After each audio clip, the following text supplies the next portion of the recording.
What's going on, everybody? Okay, so you're gonna have to bear with me for a second. My baby is still awake, right? And I need to add a blur scene so that the baby can come in and, save the baby from the internet. So I have to figure this out. I will walk you through what I'm doing so that you're not completely bored. So I need to add a video capture. Video, yeah, blur. This one existing.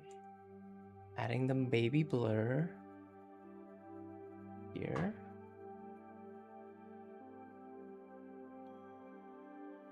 And then I'll do the same over here. Video capture device. Blur. Here. And then I will do, I have the properties on my phone. I have to change the properties real quick. Let's see.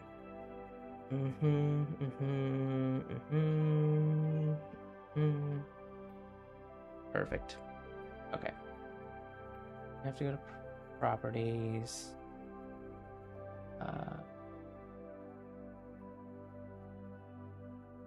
Well, wait, no, first I have to duplicate. Copy. And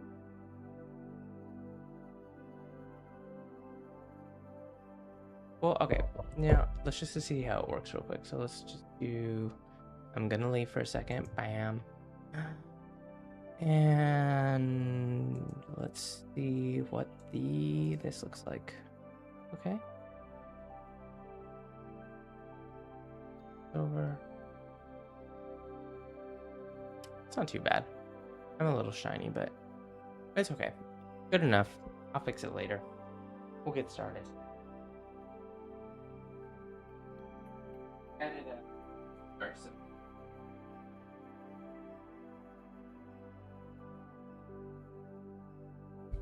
Okay. Baby blur is on. We'll turn it on only when we need to. I'm very shiny with baby blur. Okay, well, I need baby blur on. Otherwise, we'll get started. Hello, everyone. How are you? Crazy having a baby. He's coming in. He wants to say hello. Wants to see daddy at work, I guess. Anyway, let's get started in a game. Oh, I'm not even in the right spot. Not in the right spot. We're playing the bots. We beat Martin last time. 3 crowns. 3 crowns on Martin. Next up is Wayne. Wayne is another 250 player. We have 3 250 players before we start. Wayne is next. Let's get the game started. And we'll make a couple moves. Otherwise, yeah, what else do we got? We got the quote up. Okay, I'll take... Can you hear, baby? I don't know, I missed it. Big scream. Hold on. Let me take baby in the other room. See, I think what happened was... okay, hold on, let me go away for a second. But I think what happened with why the baby's still awake is because we didn't cool down the house enough. So baby's not very happy. Oh man, baby blur's coming back on. Maybe I'm just gonna have to leave the baby blur on until baby is asleep. Let's see. Turn these off. Baby blur's back on. We're just gonna leave baby blur on until baby's asleep. Sorry, I'm so shiny. I have to fix that. Cool. All right. What do we want to do? If I move the knight here, he's going to take my pawn. We did that last time. We're not going to do it again. So we're just going to do a simple defense like this. Hopefully that's right. Anyway. Okay. What's our quote? We're reading Mindfulness in Plain English by Bhante. And the quote is, in Vipassana meditation, the goal is not bliss and relaxation. The goal is awareness. The goal is the purification and transformation of your everyday life. So 3 things I wanted to go over with this quote. The goal is not bliss and relaxation, and why that is true. I also want to go over, it says the goal is awareness. What does that mean? What does awareness mean? And then what does it look like for purification and transformation to show up in your everyday life? So yeah, we'll start with bliss and relaxation. Bliss and relaxation. Okay.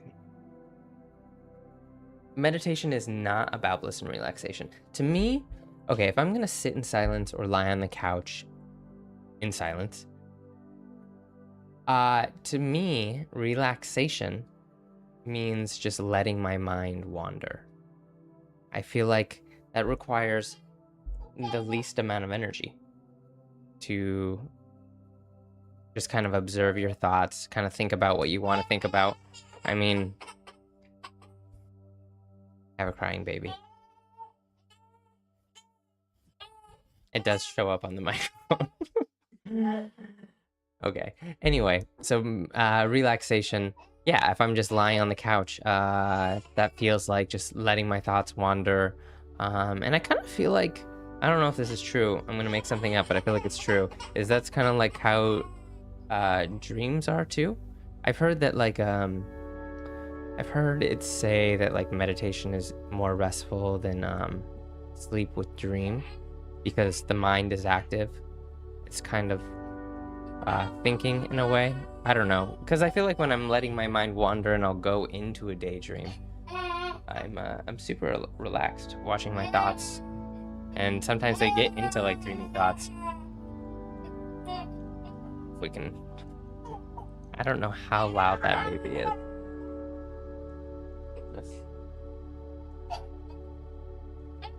We're going for it, guys. We're trying. It's my baby is, how old is my baby? 16 months. So we have a little baby, and he's not happy. Anyway, yeah, mind wandering. So yeah, what's the difference? So if it's not it, yeah, it's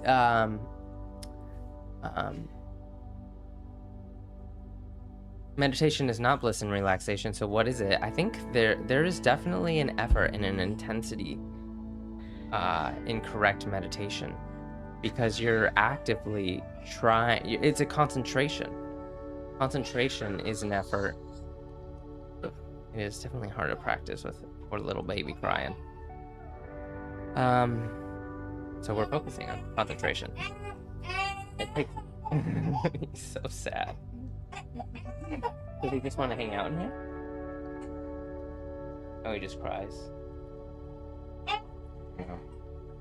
The unknown why the baby is crying. But okay, how about this?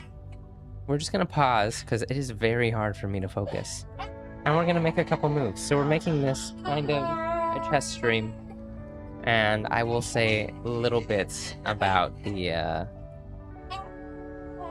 quote. We'll go for it. But anyway, a couple moves first. This queen can be attacked with this knight, and it puts pressure on that pawn. It's guarding that pawn, but you don't bring your queen out early. That's the reason you don't bring your queen out early, because you want to develop in the beginning. And now we move this queen right back. Oh my gosh, my poor baby is laying on the ground, belly down.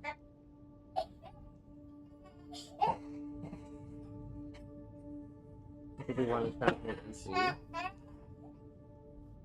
turning the AC. What's the temperature?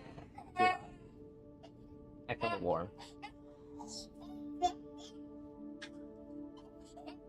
Are you warm, Bubby? My baby needs a hug.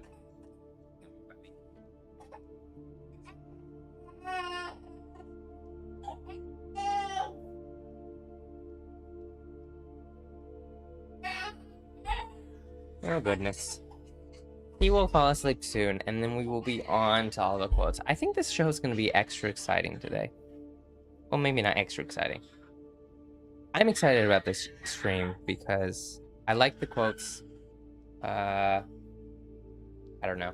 When I'm going through my preparation and finding the quotes, I get really excited. So, and these 6 quotes, we have 6 quotes today. And I'm looking forward to go through it. Okay, that's baby. It's baby life. Bobby. We call him Bobby. That's his nickname. Anyway. What? We're gonna play another developing move. Gonna bring the knight out. You develop knights before bishops. Knight out? Sure, why not? Oh, that's a rook. Knight out. Okay. Anyway, so what have we talked about so far? Meditation is not relaxation, because relaxation you're just kind of letting your mind wander. Right? Kind of taking on dream. Can't do it. I don't know. I can't do it when he screams. Alright. No worries. We're just gonna play the chess.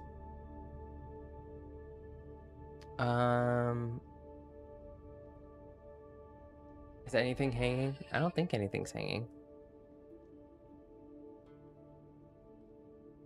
I can move my knight there. But I don't want to move the same piece twice, right? Maybe just move the bishop out for castling. There are no threats. Yeah. How about that? That feels good. Moved his rook over 1. That's cool. We can bring our bishop here. It will get kicked around a little bit with this. We can move it back and go here. And move it back again. And then we're targeting that pawn. So we'll have 2 on that pawn. And he'll have 2 on the pawn. We could also move it here. And then we'll have 3 people on the square. And, right, these 3 people will be on that square. And he will have 2 people on the square. So, I like that. And plus, we're leading in development. So, when we're leading in development, we want to open up the center. Opening up the center means exchanging some pawns. What is he threatening here? Absolutely nothing. Really, he just gave up this pawn. Isn't that a free pawn? I would say so. He is ranked 250. He is ranked 250. There you go. What do you think? Our baby is a little sad. I think it's too hot in the house. You turn on the AC. Is the vent open in his room? You opened it? Yeah, I always close it.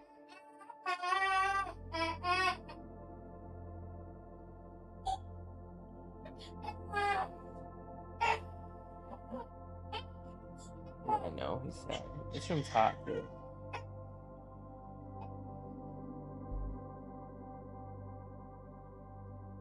He likes to come into this room to cry. So. This is a peek into parenting if you don't have a baby. Very exciting. We got the baby blur. You can see him on the baby blur.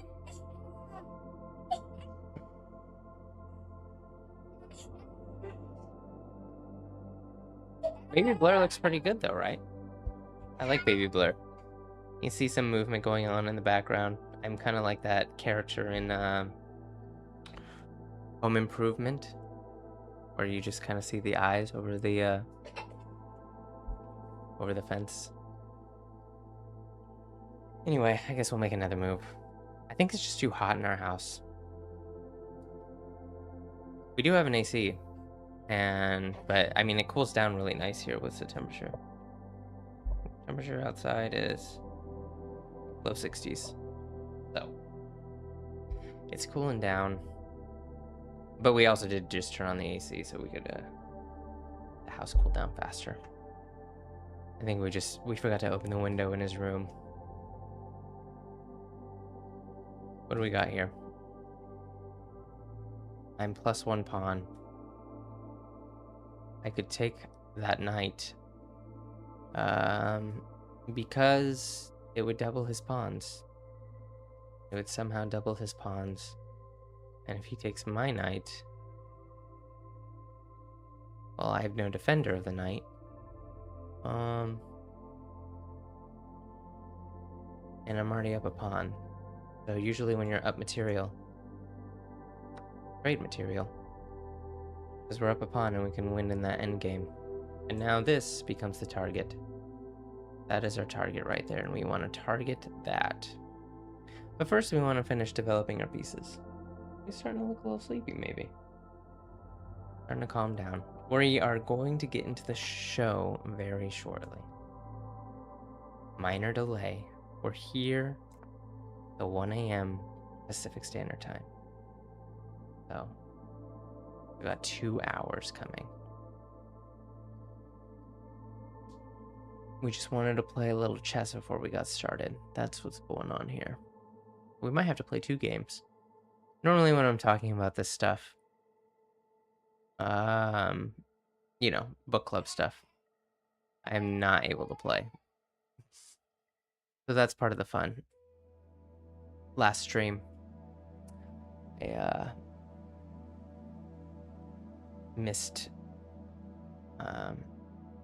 my opponent giving away their queen. What do we want to do next? What's the best move here? Developing? Or connect the rooks. I don't see anything else fancy.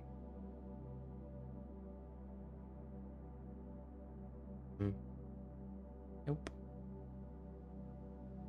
But I do like the idea targeting that pawn. I can do it through this move.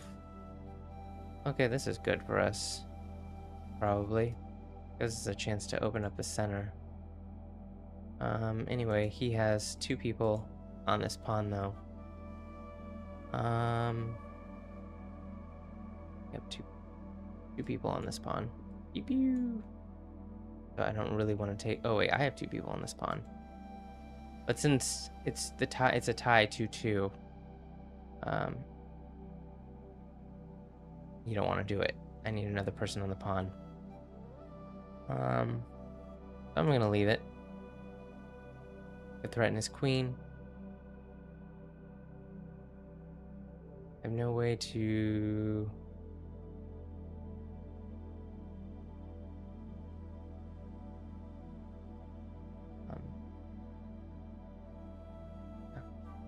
And just get our pieces on a better square.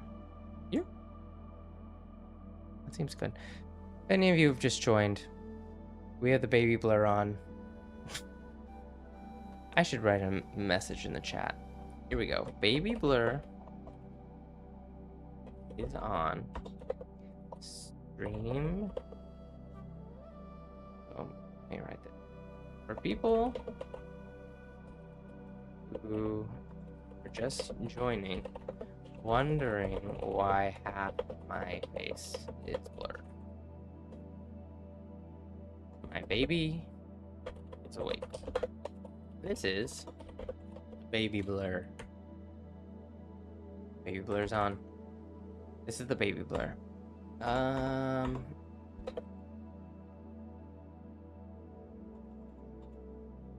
Mystic Book Club is starting soon. The baby almost. Actually, it's probably, I could probably just start it now, but anyway, if you were chilling in here wondering why half my face was blurred, there you go. It's a baby blur. And why we're playing chess on just chatting, when it says what is the title of this stream right now? Prove me wrong, meditation isn't about relaxation. Yeah, that's where we were getting there. Do I hear a crying baby? He's still awake. We're gonna keep going with the chess. He wants to be near this room. He's not near the room. He's upset. But I could probably start. I'm gonna start. He seems pretty relaxed. Here we go.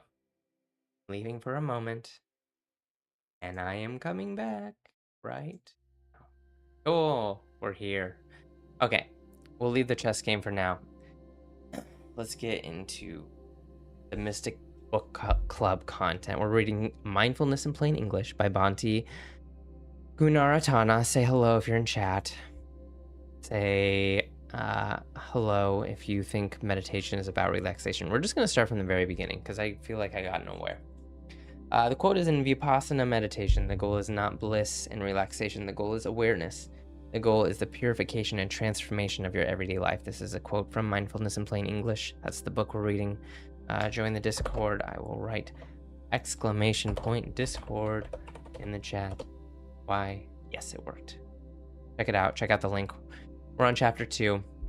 And we're starting with, it is not about bliss and relaxation. That's the prove me wrong. If you want to say otherwise, if you think it is, tell me why in the chat and we'll talk about it. That would be fun. But I'm going to say it's not about bliss and relaxation. Specifically about relaxation. Bliss is something else. I want to more talk about relaxation because you think about laying down before bed or lying on the couch, just lying in silence, chilling out in a hammock. Relaxation, I feel like, is just letting your mind wander, letting your mind think about what it's thinking about. It's kind of like it feels like mental television sometimes, you know, like especially when you get really relaxed and you're not thinking about anything specific. And I've actually tracked one of those thoughts once because I was like kind of interested in like what the heck is going on there, because it's like a dreamy thought. I had the thought is because it's like, okay, let's see. Those kind of relaxation, dreamy thoughts kind of feel like thinking about a memory, right? So I'm relaxed. I'm not like dreaming, but I have verbal dialogue. But it's like verbal dialogue that you can imagine, like seeing it in your imagination. So my verbal dialogue is going through how I'm in this grocery store and I'm opening the fridge section, fridge door, and I'm grabbing a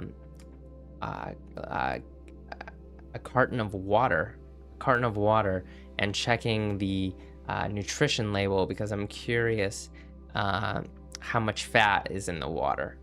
And I kind of like, and it's like when you have like those dreamy thoughts, it's like if you don't like catch it right away, if you don't think about it right away, kind of like a dream, you'll just completely forget about it. So I don't know if you've noticed that. At least it's true for me anyway. I imagine it's true for everyone. Just kind of like when you're close to dozing off to sleep and you have those. Let me know if in the chat if you know exactly what I'm talking about.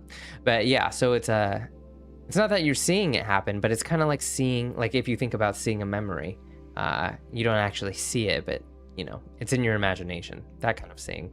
And that's what I would say relaxation is, which is not meditation. I mean, that's super easy and it's comfortable and it's nice. And it's nice to let your mind wander, but that is not what we're going for in meditation. So what is it? What are you doing in meditation? Meditation, it's a concentration, it's an effort, it's a lot of effort.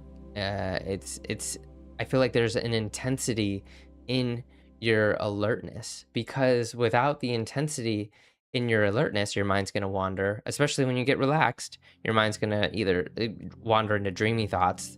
Those are definitely harder for me to not get lost in. Or if your intensity is not strong enough before that happens and your mind is still like awake and thinking about the day, then you're just replaying the day.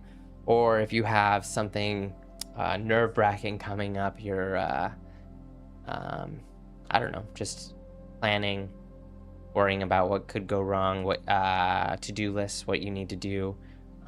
So it requires an intensity to stay engaged with present moment sensation. Right. So what does that look like? You sit down on the cushion, your chair, whatever. You sit down and you feel into the sensations of breathing. What does it feel like? So what is that's that whole idea of concentrating on the breath. What does it mean to concentrate on the breath? It means to inquire, get curious about what does it feel like right now to be sitting and breathing. Can I feel my chest rising and falling? Can I feel my breath in the back of my throat? Can I feel my breath on my upper lip as I'm exhaling? And just another inquiry. This is going into like breath energy, but it's so breath energy is a name for proprioceptive awareness. Proprioceptive awareness, meaning what does it mean to know? Proprioceptive is awareness is how you know where your body is at in space. So how do you know where your hands are right now? And it's based on feeling. Like you can close your eyes and imagine you know where your hands are because you have proprioceptive awareness of it. So it's basically feeling your body from the inside. So so when you sit on the cushion, that's also the investigation you're doing. You're investigating what do my hands feel like, feeling your sit bones on the cushion, feeling into your feet. Where is your body in contact with the floor? Paying attention to your posture, feeling a lift through the back of your skull. It's so you're very it's all directed on the experience in the body. It's all directed in the experience of the body, which is not a relaxation. It's an intense intensity in your alertness, in your investigation. Because if you're not actively investigating what the experience is in your body, what the experience also is in your mind too as well. Like what is your mental state? Are you calm? Are you nervous? Are you agitated? You're taking account of everything that is arising in the present moment. I mean, that is what it means to be present, and you're going for presence in your meditation, and that takes alertness and intensity and an ardency. It's not passive, right? And that kind of brings us into the next part of this quote. The goal is awareness, right? Awareness of what? Well, definitely awareness of body, but I think more accurate, I don't know, important, I don't know what the right word would be. It would be for Vipassana meditation, is awareness of thought and mental activity. Because that's really where we start cluing in and cueing in on our habits. Now, baby is crying again. It is very difficult for me to talk while baby is crying. It's tough. I know you can't lose. We're going for it, guys. We're trying. Anyway, the goal is awareness. Awareness of thoughts, right? Because thoughts are going to come up. And these are thoughts you want to pay attention to. So,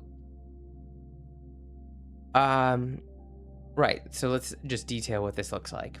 So you're sitting in meditation, and you know that you're supposed to be focusing completely on your breath, like we just talked about. All your awareness is focused on the sensations of breathing, and a thought comes up, a worry about, or maybe a memory that like you unconsciously think about all the time, and you don't even realize it. So when you're sitting in meditation and that thought comes up, right? You don't want to just ignore the thought completely and say, "Oh, thinking back to what I was doing." Um, you want to note the thought, like, "Oh, I'm thinking about that memory. Interesting." And then tune back into your body. Because so the goal is awareness, exactly. Awareness of our habitual thought patterns. We're looking into um, um, the thoughts that keep resurfacing.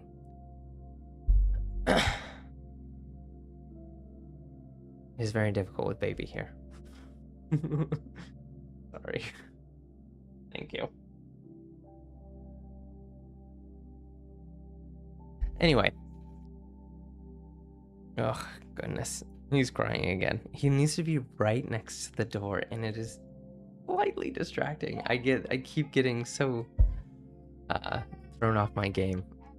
He needs to be next to the open door. Goodness gracious. Okay, we're gonna go for it. I'm working on it. Sorry if I'm like discombobulated. Anyway, awareness of the thoughts that are coming up. So you want to keep in mind, you want to note the thoughts that arise. Like, oh, I'm planning about tomorrow. And then you go back in. And then you go back in, meaning you're focusing on the sensation of your sit bones on the floor, the feeling of your breath in the back of your throat, the feeling of your chest rising and falling. It is the internal sensation of what is it like to be in your body right now. That is where your alertness is. And then as you're doing that, and all of your energy is focused on that sensation, a thought will arise again, and you'll start thinking about it. And then it'll be like 3 minutes of thinking again, planning, going through that to-do list. And then you'll catch yourself like, oh, shoot, I'm doing it again. And then that's the note. That's the note. That's the awareness. That's the goal. I'm thinking about this to-do list again. That's the second time I've done that. Okay, noted, going back in, right? So that is, and then you're also noticing how the thoughts pass. So as you go back in and you're focusing on your breath, the urge to plan might dissipate.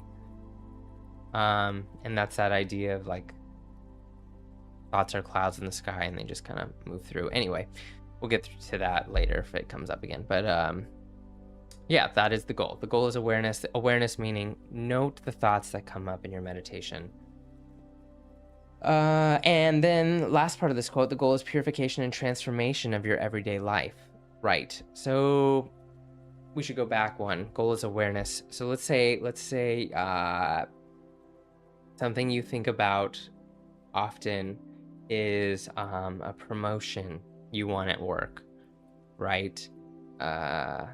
And that thought keeps coming up. You're constantly thinking about how, what you can do, who you can talk to, things you can change.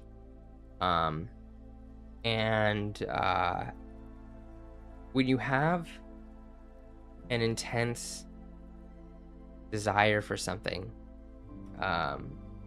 not having it can become painful, right? It just becomes painful to think about how you don't have it, or you're like striving for it and it's not working and it's not coming. And if you're not careful, it could make you angry and you could hurt someone with your anger, or you might do some underhanded tactics to get that promotion. Maybe like, oh, I'm like seizing some opportunity that might hurt somebody, right? So when we have an intense craving in the mind and we're not practicing skillful intention, yeah,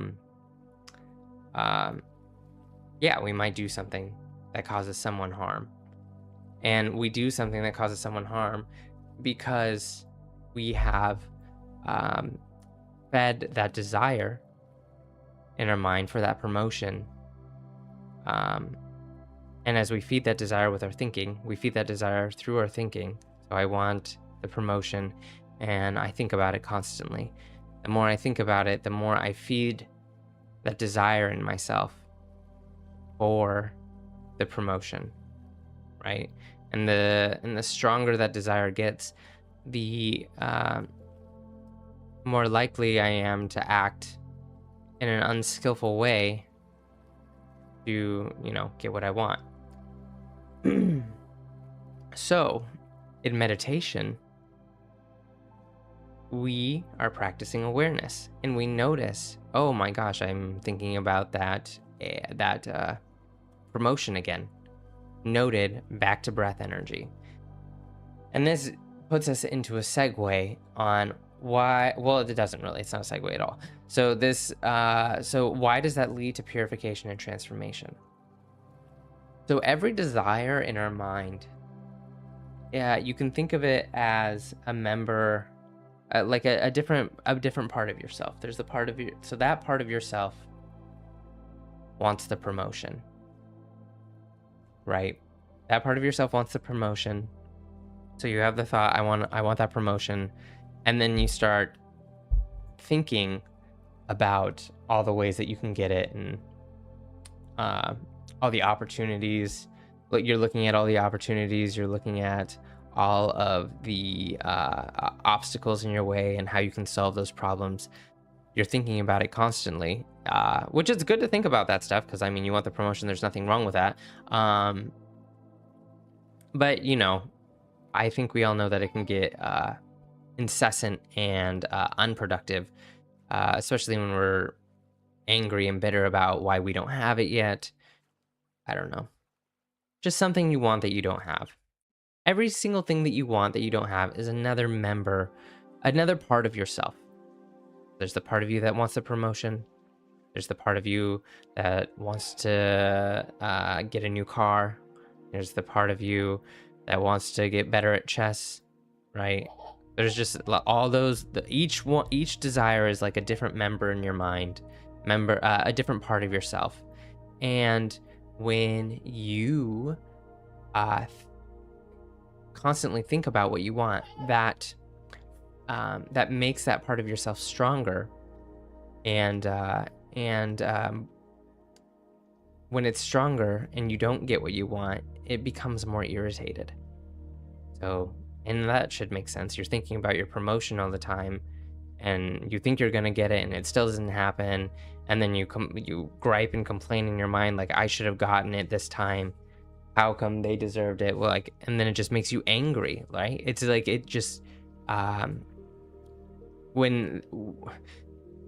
so each part of yourself can, it has a little tantrum that you have to control on the outside, as you're like seething on the inside because you didn't get what you wanted. Just like, think about a child, right? You're seething on the inside. So that's that part of yourself that is just like super angry that it didn't get what it wanted. So when you're in meditation and you notice that you're spinning out unproductively over your desire to get that promotion, you say, noted. I think about that promotion a lot. And then you come back to breath energy. And coming back to breath energy, meaning coming back to what it feels like to be in the body right now. Feeling your breath, feeling your seat on the cushion, feeling for pulses, maybe feeling like a reverberation in your skin. There's like a whole bioenergetic hum in your body. Like you're a machine, there's a lot going on in there. And you can feel into it. So you feel into it. What does that do? Well, that is the promise of these Eastern practices, which is that feeling into present moment sensation satisfies desires, right? And that's where the idea of source comes from. We'll call it source. You're sensing into source, connecting with source. That's the woohoo language. because, and I mean, it is, it's interesting because, right, there's that part of yourself that wants the promotion. So you just think about it as like a separate entity, right? And it's just like mad. And it's like, I want this. And then you say, okay, part of myself, I'm going to sense into breath energy, sense into what it feels like to be in the body. And that nourishes that craving. So, proprioceptive awareness, feeling into your body, nourishes the cravings of all your desires. And that's where the purification and transformation come in, because as you're nourishing that intense craving, it doesn't cause you so much irritation and a compulsion to, I don't know, maybe potentially cause harm to anybody to get it. And it doesn't hurt as bad when you don't get what you want, right? You're nourishing that part of, because you think about it, that part of yourself that wants the promotion, you can think about it as it's hungry for the promotion. So there's a hunger there, there's a craving, it's a hunger. And when you get the promotion, it's satisfied, it had its meal. Like, that's what I was hungry for. I got it, that's my meal, I'm satisfied, it feels good, right? It's hungry. So that's the cool thing about meditation and breath energy, is that you can look at that part of yourself that's craving that promotion and say, I have another energy source for you. I have another fuel source. And that is, that's what your meditation is for. That, so you sense into your body, feel the pulses, present moment sensation. As you're sensing and feeling that, there is a pleasantness to that. So when you're in your like, and this is the bliss component in Vipassana meditation, the goal is not bliss in that sense, but that bliss is a fuel source for all of your worldly cravings. It's a fuel source for all of your worldly cravings, so that they're not so hangry. And when they're not so hangry, then you don't make poor choices, and you're not so compelled to make poor choices in the name of getting that thing that you want. And that is the transformation. So you're just more at ease, right? You have curbed the hunger of a lot of the cravings inside of you. And as you slowly and steadily do that, practicing your meditation, noticing what you're craving, and feeding those cravings with the sensation of with present moment sensation, those cravings, those parts of yourself become satiated.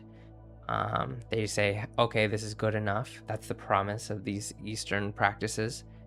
And then you aren't in their grip. And when you aren't in their grip, you are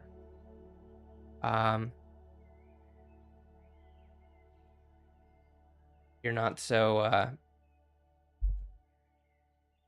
under their control. You can move more freely, like water, oh, this didn't happen, like, okay, I can be with that, not so intense. And you adapt and you change, and you're more open. And so, and that's the goal, being more adaptable, more open. And that's also kind of the idea with yoga too, because I'm definitely a big yoga practitioner. Oh, I didn't do the yoga. Anyway, I recommend Prajna Yoga. I'll send a link to. I'll put a link in the chat. Prajna Yoga. Anyway, so I said, it's about, you want to be more adaptable, more flexible to whatever arises. So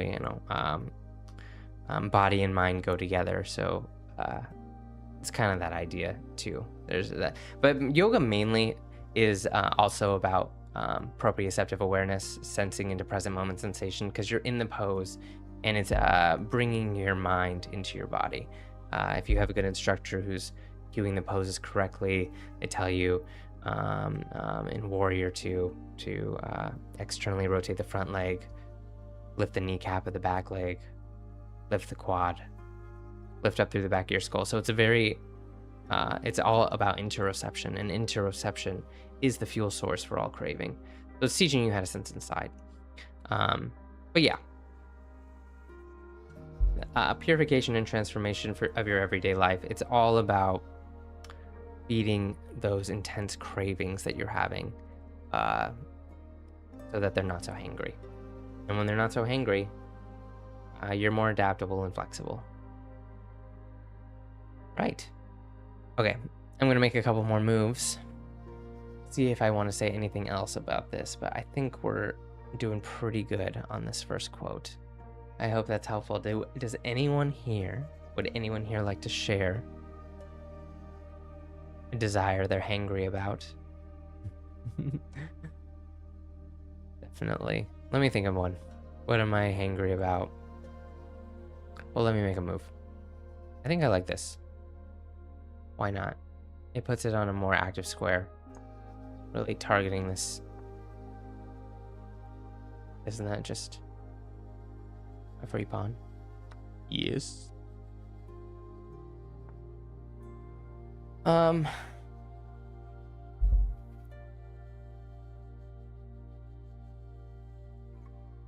Isn't that free bishop?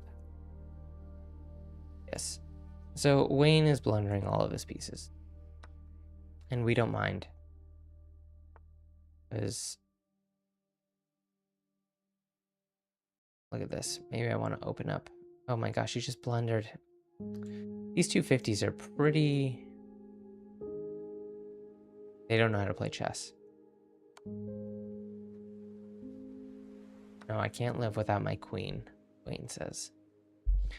But yeah, would anyone like to share an annoying craving that they're having? I mean, I would like... It's hard for me... What? I mean, I would like this stream to go well. I mean, that's the first thing that's kind of coming to me. And yeah, there's nothing wrong with wanting the stream to go well. It's just a... It's like the desire for something isn't the issue. It's being held or controlled. I don't know what the right word is, but at the whim of your desires, to the point where you're not able to control your emotions. Not ideal, because then we are selfish, and we'll make choices that are in line with getting what we want, with zero consideration for the other people that are involved in the situation. And yeah, we make a mistake. So it's just nice to not be at the whim of your desires. Not letting your desires compel you to make bad choices. That's really the goal. Langini says, I want a bigger house. Definitely. I'm with you on that. We need more space in this house for sure. I don't know if you were here for crying baby, but with the bigger house, that probably wouldn't be as big of an issue. Maybe it would. Who knows? I feel like baby wanted to be near daddy, so maybe a bigger house wouldn't have fixed it. Oh well. But yeah, bigger house. So if you're not careful with that desire, and you feed that desire too often, it could just feel annoying to be in smaller house. And then it just makes you angry, and right? And then so it's about just like being able to I don't know, be at peace and just comfortable with where you are right now. That's the whole point. You know, yes, it'd be nice to get somewhere, do something, accomplish something, but not at the expense of just irritation. Just, or, and because it doesn't mean you can't go for the bigger house, right? It's just more just, it doesn't require the irritation along the way. Just kind of an unfolding and finding happiness and contentment with where you are currently. This queen move looks pretty good. If I move this queen here, I also get this pawn. So I like it.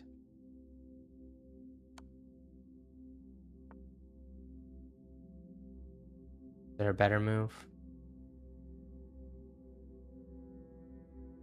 I don't see it.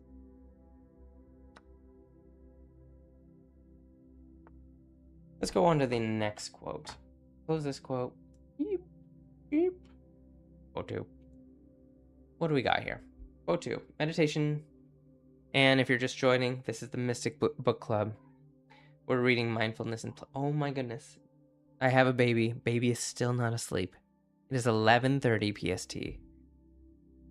Baby normally starts falling asleep at... what time? 10 o'clock? 10? So, hour and a half later. Normally to do these streams, I stay up later and get less sleep. But since baby is going to sleep late, seems like I'm going to get a full night's sleep, hopefully. We'll see. We'll see what time baby actually goes to sleep. But we're staying up till 1, so we still have an hour and a half of the stream. We should probably get going. We still have 1, 2, 3, 4, 5 quotes to go.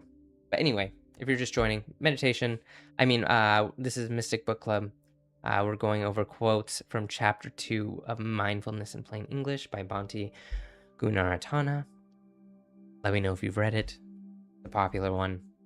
Yeah, we're just going over spiritual books and grounding the making sense of the terms so we can have a successful practice.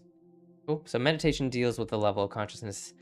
Meditation deals with levels of consciousness that lie deeper than conceptual thought. Therefore, some of the experience of meditation just won't fit into words. Yeah, I wanted to go over this just to clarify, well, to try and put some of that experience into words. That's what we're going to try to do. So yeah, because meditation deals with levels of consciousness. Consciousness as in like you're aware of it. You're aware of this. Aware of something deeper than conceptual thought. So meditation deals with awareness of something deeper than conceptual thought. So in the last quote, we were talking about noticing the compulsive thoughts that we're having. Noting as they come up, oh, I was just thinking about how I want that promotion. And noted, I'm going back into present moment sensation. What does my body feel like right now? And it's interesting, as you sense into present moment sensation, that quiets the mind, that quiets your thoughts, because thinking is it's like equivalent to listening. You're talking, a part of you is talking, and another part of you is listening to the talking, right? So it's a listening aspect, and you can see this like if you're ever lost in thought. You're lost in thought and someone says your name and you don't even hear them because you're listening. You can't hear the other person because you're listening to yourself think. So it's a listening. And feeling inside, feeling present moment sensation. What is it like to be breathing? What does my sit bones feel like on the cushion? What is the temperature in the room? Just what is the experience of being in this body right now? That is also a type of listening. I mean, it's definitely it's listening. You're listening inside, and because you're listening inside, our mind it's not very good at multitasking. So since you're listening inside, you're paying attention to the sensation of your bioenergetic calm. What is it like to be in a living body? That the voices go quiet.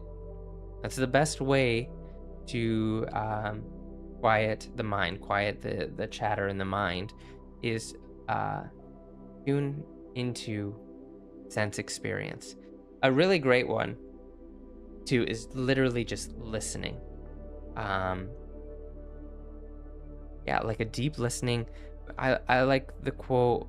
I like the idea of, like, listen for the most distant sound you can hear right now.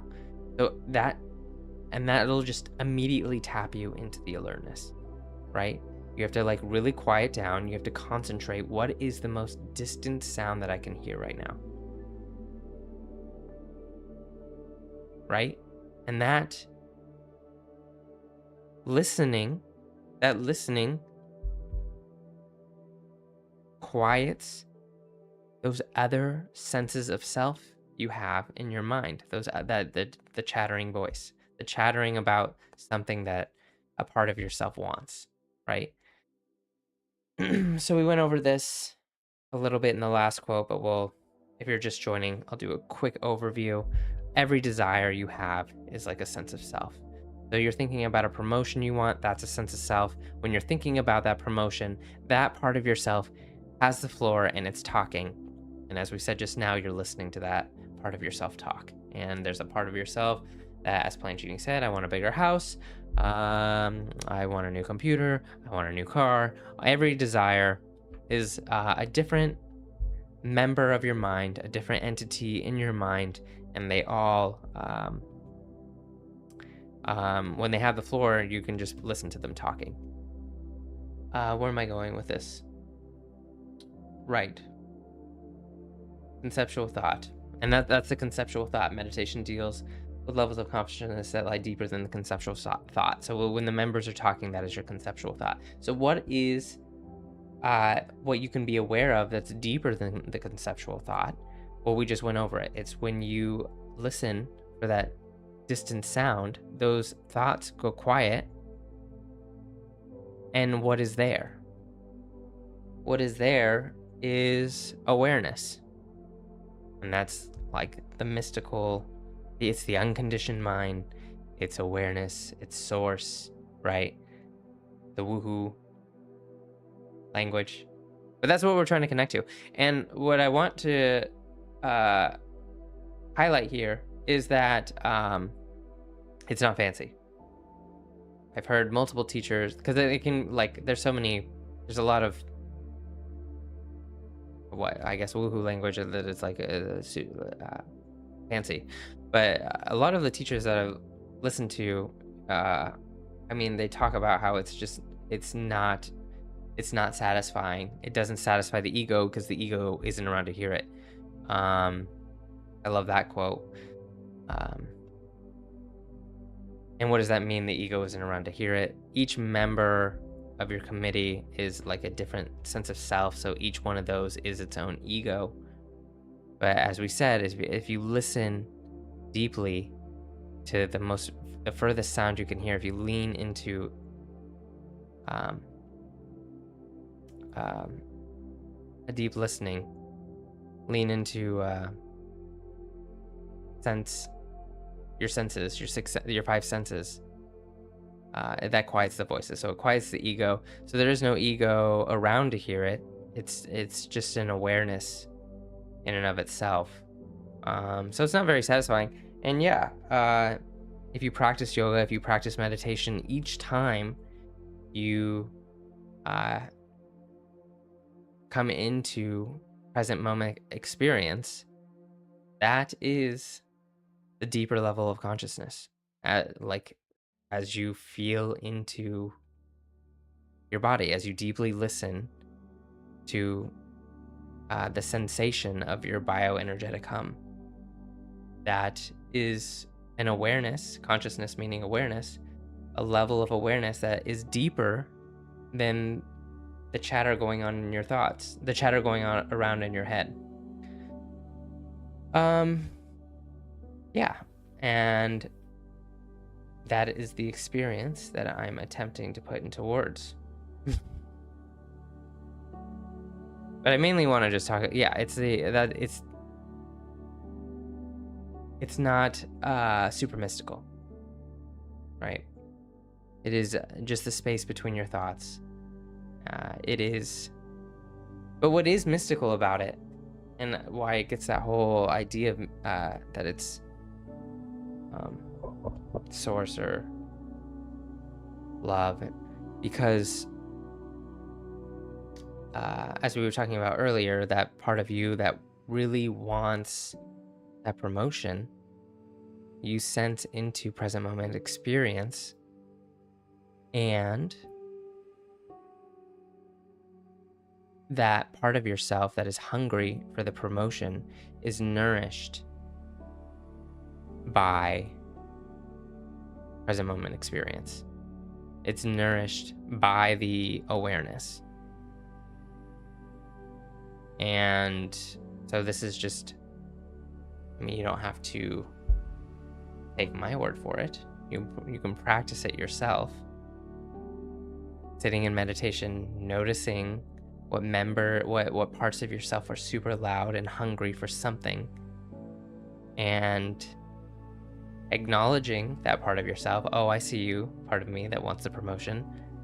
I'm going to tune into breath energy because I learned that that's a fuel source that will satisfy you. And you do that, and it is nourished. It becomes less hungry. It doesn't need what it wants as much because it has because what it wants is a fuel source. It's hungry and it wants to eat. It wants that promotion, but you offer it a different fuel source. You offer it a different food, and it's not hangry anymore. So that's why it's mystical. That's the whole, like, why does that happen? Why is like, it's like the idea that like God is everywhere, right? And so you tune into present moment sensation. If God is everywhere, then presence is being completely now, because presence is being in the completely in the now. So it's like, that's that whole idea. It's like the loving energy of God, right? But you don't have to take it like that if you don't want to, but that's where it comes from. That's why it's mystical. Look at this. I'm keeping baby awake. But that's why it's mystical. Why is my craving for a promotion satisfied by sensing into my pulses, my breath, the sensation of being alive? What is it like? Like, if I were just dropped into this body right now, I've never been in this body before, and I can't open my eyes, and I'm just like, oh, whoa, where am I? I've never experienced this body before. Yeah, do that exercise. And what do you notice? Where are you? What is happening? What do you feel inside? And that, it takes a concentration, it takes an alertness, it takes a focus. And that is what you're doing in a meditation. You're being with present moment sensation. Yep, and that is the level of that is the awareness that's deeper than the chattering voices in your mind. So there you go. That's, here we go. What do we got? Wife's texting. Oh, true. We'll make a couple moves here. He has a rook. He has a rook hanging. No good. Do I want it? Is there immediate checkmate? I don't see an immediate checkmate. So we're gonna go with taking the rook. It's always nice to take more pieces. That way they have no tricks up their sleeves. I don't like the tricks. We'll get a new quote going. Quote 3. Quote 3. Boom. What is this quote? Meditation needs to be understood by doing it. It's not something that you can learn in abstract terms or something to be talked about. Okay, yeah, this kind of ties into the last one. Let me do a quick update of something real quick.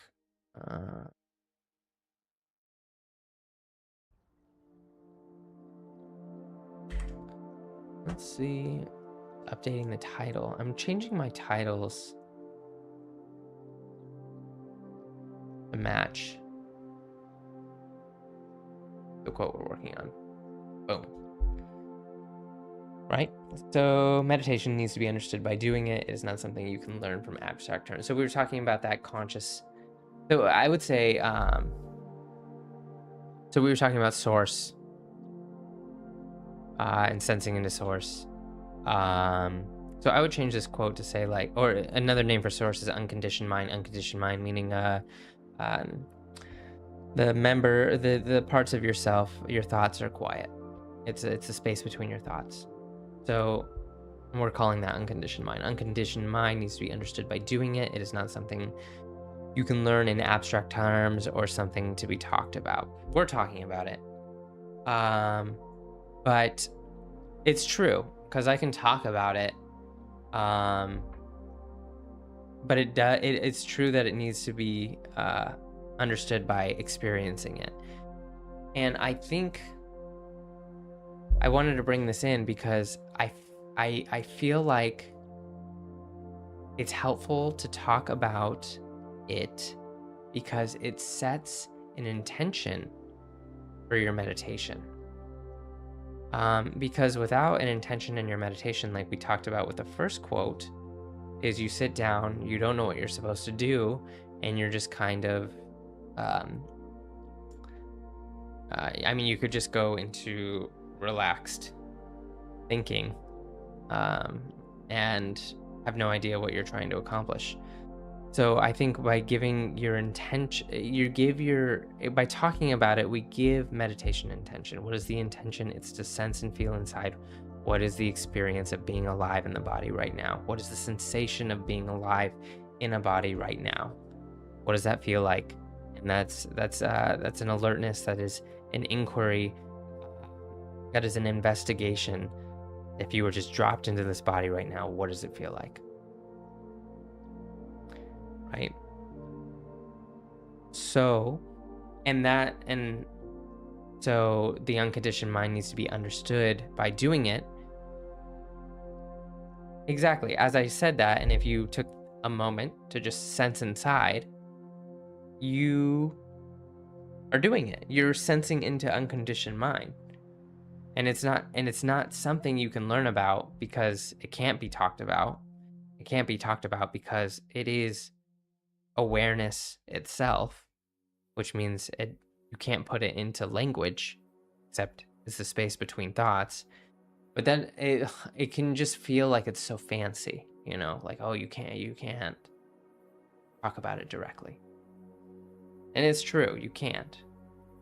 But by pointing to it, you can point to it, and then I can also say that I really like, I don't know, this is something I say. Maybe you can argue with me about it, but I like to say that the practice is the destination. So as you sit and meditate and sense into present moment sensation, that's it. Like that, you're trying, that is it. And you do that for a year or 2 years. You do it every day and you keep tuning into it, and you're like, okay, this is the space between thoughts. But it's like, I don't know why. It's just like, it's simple, but it's like it doesn't register, even though you're doing it. So the practice is the destination, meaning every time you sense inside, you're doing it, but it doesn't really feel like anything. But you're looking at it directly. You're doing it. And you do that for 2 years. You do it, 700 times. And then it's like, oh, I see it. I get it. It's what I've always, now looking back on it, it's what I've always known it to be. I've been tuning into it with every meditation, but now I recognize it. And that is like it's just like, it's important, that conscious recognition. I mean, that's kind of what we're going for. That's the whole terms, like realization, recognition. I really like the term recognition and realize. I really like the term recognize, because what is something you recognize? You recognize something that you've seen before, right? So you tune into your meditation or your yoga, and you do that every day for 2 years, and you see it every day for 2 years, and then finally you've seen it every day for 2 years, and then you finally recognize what it is. It's like, oh, okay, I see, those are thoughts. And as I tune in to present moment sensation, I listen for the most distant sound. Where's the most distant sound I can hear right now? What is it? That investigation, that alertness. And that's it. That is it. Because when you're that alert and you're tuned in to present moment sensation, the parts of yourself, the members of your mind go quiet. And I'll just put up the last quote again. When the members of your mind go quiet, that's a deeper level of awareness than conceptual thought. And that's the idea. That's the part that won't fit into words, because it doesn't fit into words, because conceptual thought is the ego. That's what's chattering, right? So you can't talk about it because there's no conceptual thought there to chatter. So it's not crazy. Every time you sit down for meditation, you're doing it. The practice is the destination. I'm doing this stream because I want to help people know what the destination is, that the practice is the destination, that it's not too fancy. But yeah, so you just practice it, and that's what's cool. Also, what's great about it. So why do it? Not fancy. Why do it? It's because the chatter in our mind is different parts of ourselves, and each part of ourselves, each desire is a different part of ourselves. Like the part that wants the promotion, the part that wants a bigger house, and if we are unaware on how this whole system works, a thought comes up on, I want a bigger house, and we will spin out on it. And as you spin out on it, you're making that part of yourself stronger, and increases its craving. It's like I don't know what the best analogy of it is, but I'm gonna say working out. It's like you're exercising that part of yourself, and it's getting bigger and stronger and more hungry and more hangry, right? And what is the solution to that? What is the solution to not just becoming bitter and angry about all the stuff that we want and can't have? It's a meditation, right? And you sense into that level of consciousness that is deeper than conceptual thought. And that's what's mystical about it, is that that awareness of present moment sensation nourishes all those different parts of ourselves. So you don't feel so reactive and irritated and compulsive in doing whatever it takes to get what you want. You're okay not getting what you want, because that part of yourself isn't hungry. It was nourished with the food of meditation. And it's like, okay, I'm actually kind of full, so I'm good. I don't need it. I want it still. Like, we're not going to get rid of desires. That's not the point. We're all going to have preferences, but the goal is not to be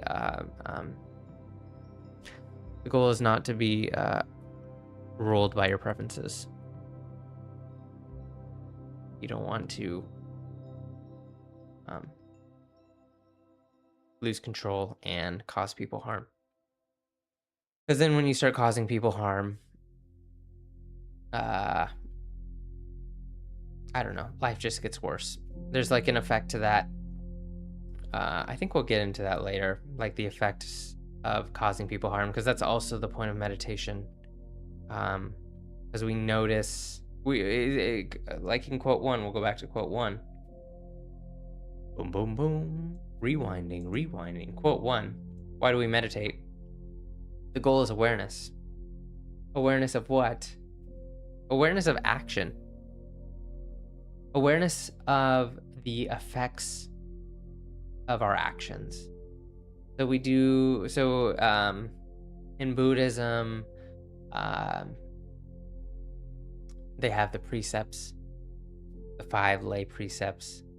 The major ones are don't steal and don't lie. So, yeah, why? Why don't steal and don't lie? Because there's an effect to stealing and lying. I mean, I feel like, well, yeah, let's get into it. Like when you lie, you know what that feels like. Especially you lie to someone you care about and trying to get away with something. It doesn't feel good. You're like in this mental turmoil. It is no fun. Like, you know, the feeling of having to carry a lie. And that's what the goal of meditation is awareness. So it's noticing, being aware of the effects of the choices that you're making. Like, you've probably done the same lie multiple times and have been caught, and then it's just like, well, maybe I'll just do it again. And you're just kind of in this spiral. I'm gonna lie, or I'm gonna lie about this thing. And every time you do, it's just like, it's so uncomfortable. It's so unpleasant. So, and it's making that connection. It's so simple, right? You don't need to meditate to do it, but that is something else that meditation is offering, is an awareness of the effects of choices and noticing that when you cause harm, it is extremely uncomfortable for you, right? And kind of going into what we talked about earlier, right? Because you have this compulsion to lie, like you want something. That's a craving. That's a part of yourself that is hungry for something that you're not allowed maybe to have, or like you can't have it. You can't have it. And because that happens. There's things that you want that you can't have. And you think about it, but you can't have it. And that part of yourself that wants it gets it gets hangry. It's like, but I want it. And it's like, well, you can't have it. It's like, well, that part of yourself speaking now. It's like, well, just lie about it. Okay. Right? And then you do it, and then it just causes you pain. So that's also what the meditation is for, because when you go into the meditation, when you go into proprioceptive awareness, you are feeding that part of yourself that is craving that thing that you're going to have to lie to get. Right? So it's like twofold. I don't want to lie, and I can feed this craving that wants to lie, so I'm less likely to lie. And it's also noticing the effects of lying in the past and being like, I don't want that effect. I don't want that effect. So like, yeah, you have the precepts, or don't lie, don't steal. You have the 10 commandments. You have in yoga, it's yama niyamas. Those are ethics. Don't lie, don't steal, don't practice sexual immorality, don't kill. These aren't like rules in the sense of like, God will smite you if you do this, like this is wrong. A lot of the Eastern meditation practices like to get away from the this is right, this is wrong, because it's not a matter of it being wrong. It's if you lie about it, if you lie about something, it's going to get extremely uncomfortable for you. And it's more of a protection for you. It's like if you look at a chess game, let's go back to the beginning. So there is a recommendation in chess to not bring your queen out early. So you can think about it like this, right? Why shouldn't you bring your queen out early? Well, because it's gonna get kicked around, and you're not gonna be able to have a good game. So that's the same thing. Like it's just not gonna be a good game. So you have these rules. Don't lie, don't steal, don't choose sexual immorality. It's not a rule. It's more like a recommendation of don't take your queen out early or you're gonna suffer. It's not good for you. It's not gonna feel good to you. And we're meditating. The reason we're meditating is to bring awareness to this cause and effect relationship, or the karma, right? Karma is not something that's coming for you, right? You do this bad thing and it's like something it's I don't know. I feel like karma feels like it's I don't know, when I had heard about it before, just kind of like another force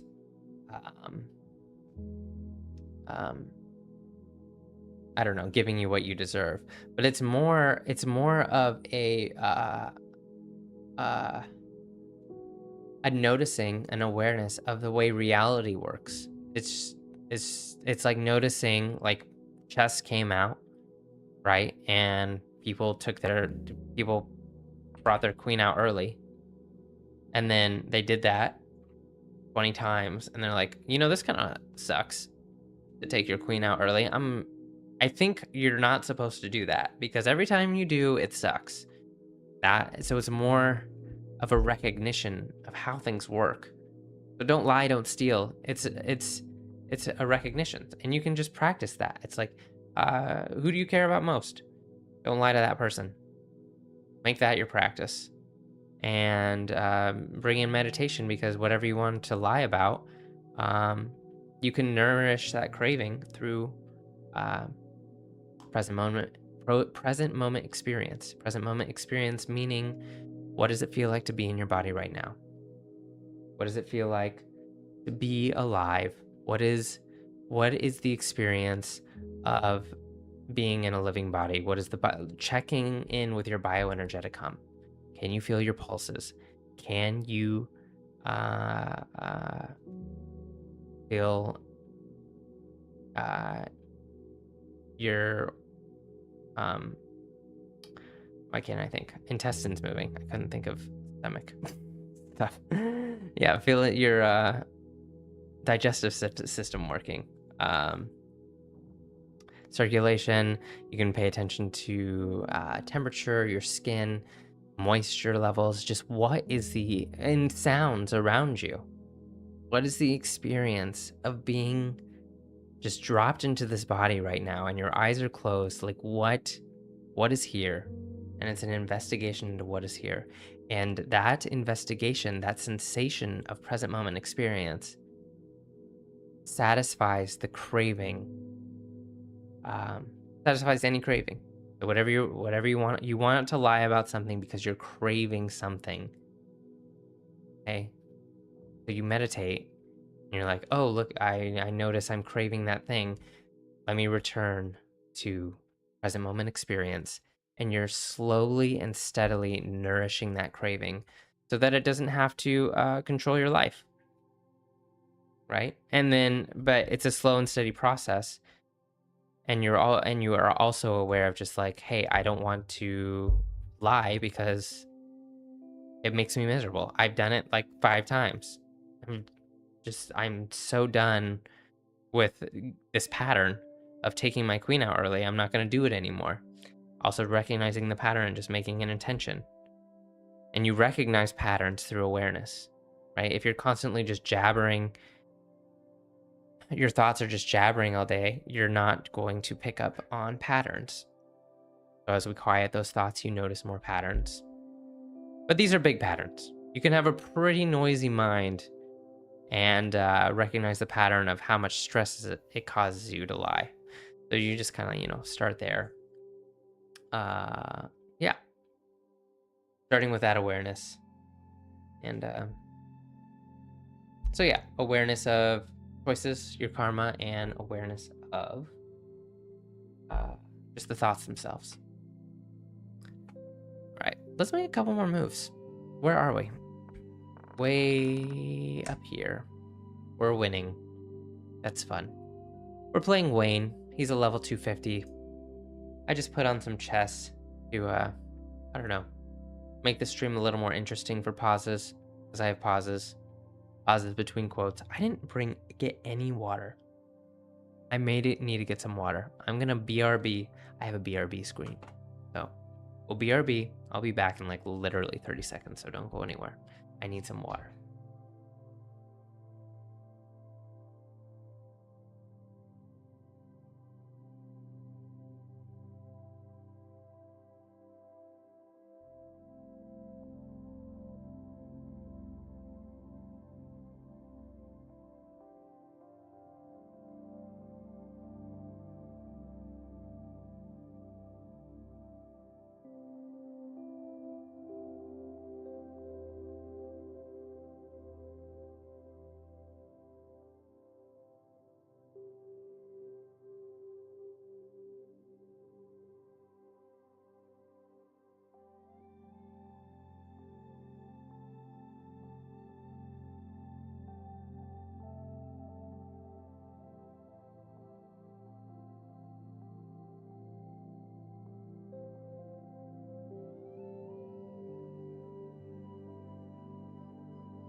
Okay, I'm back. A little longer than 30 seconds. The lights were off. Let me check to make sure I turned.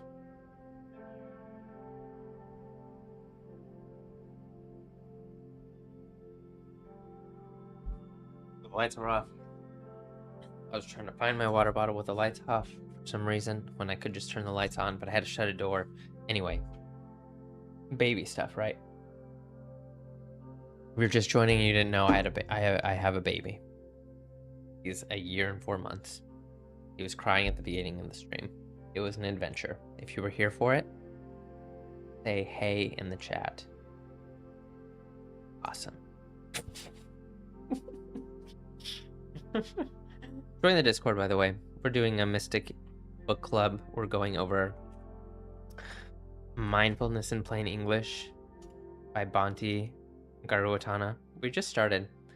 Hi, Plant Genie. Hey, you were here for it. You were here for the baby blur. Epic. Yeah, we're going over Mindfulness in Plain English. We're on chapter 2. The Discord is going through the chapters as well. Fun to leave insights. I have some insights posted in the Discord right now for chapter 2. I'm not going over it on stream. But if you want to check that out, it's there. Get the book, read it. It's been fun. And we're just starting, so it's really easy to catch up. The chapters are only like 10 pages. I think I'm probably, well, let's see, what page? I am on page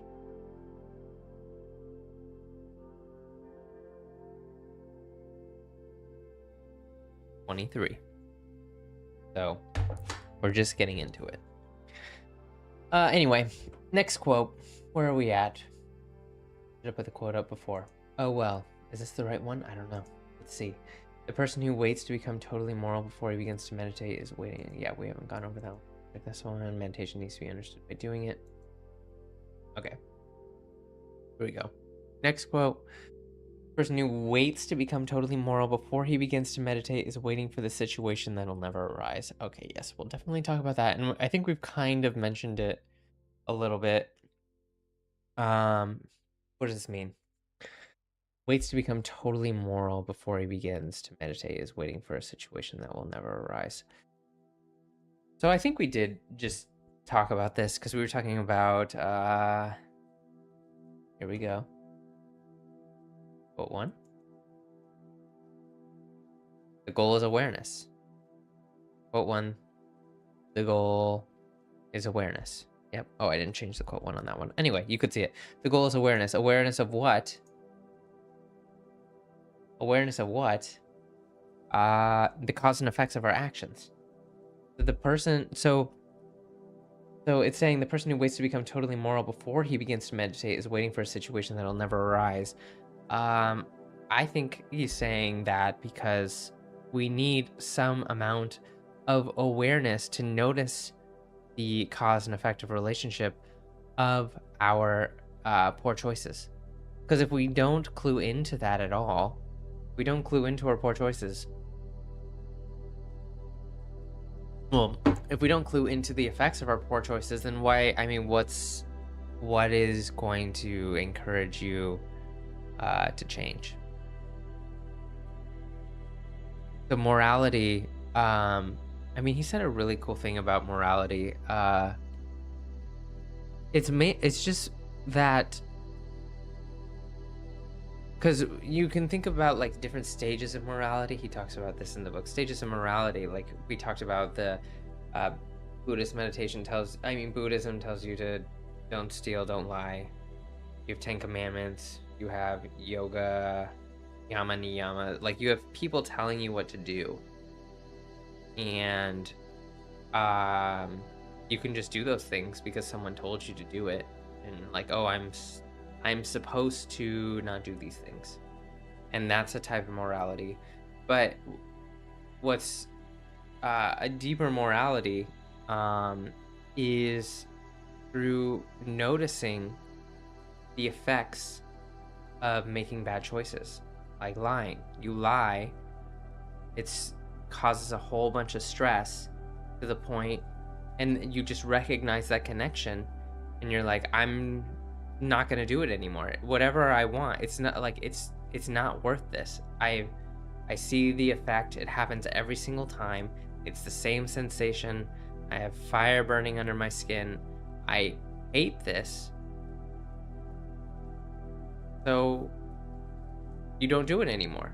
And that's what he's saying. The person who waits to become moral before he begins to meditate is waiting for a situation that won't arise.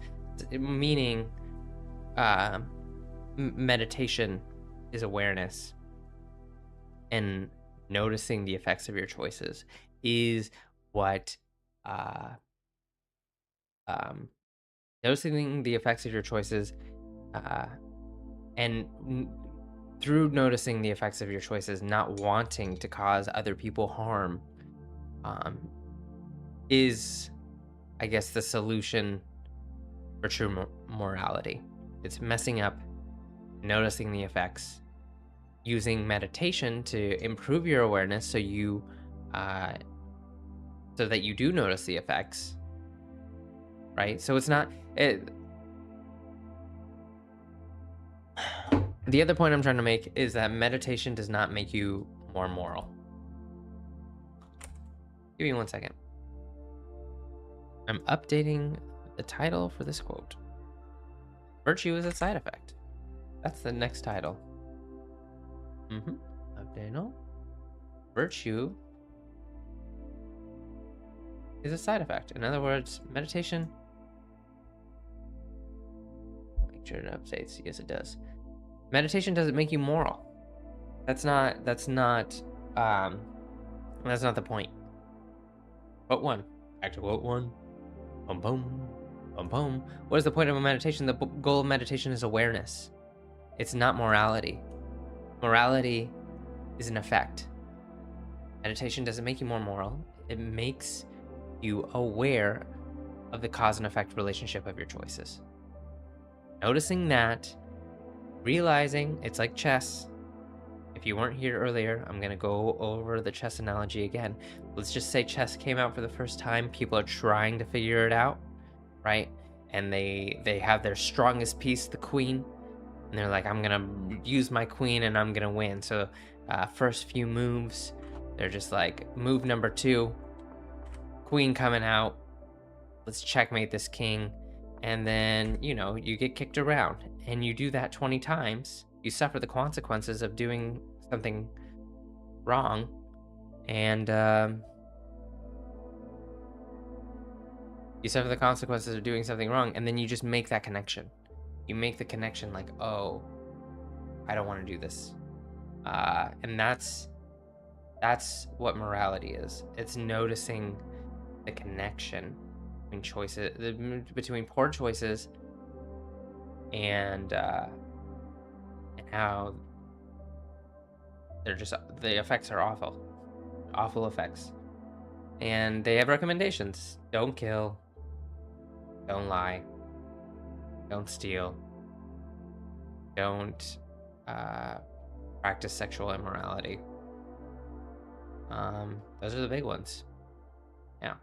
And it's a really good practice. Like if you're married, or you have a significant other, or has someone super important in your life, decide,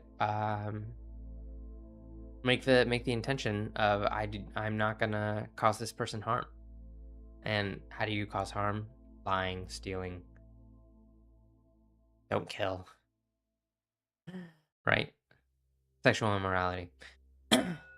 So just try that. And yeah, do that for 10 years and notice the insane effect it'll have on your entire life. It is and that is something we talked about in the last episode. It talks about faith in this practice.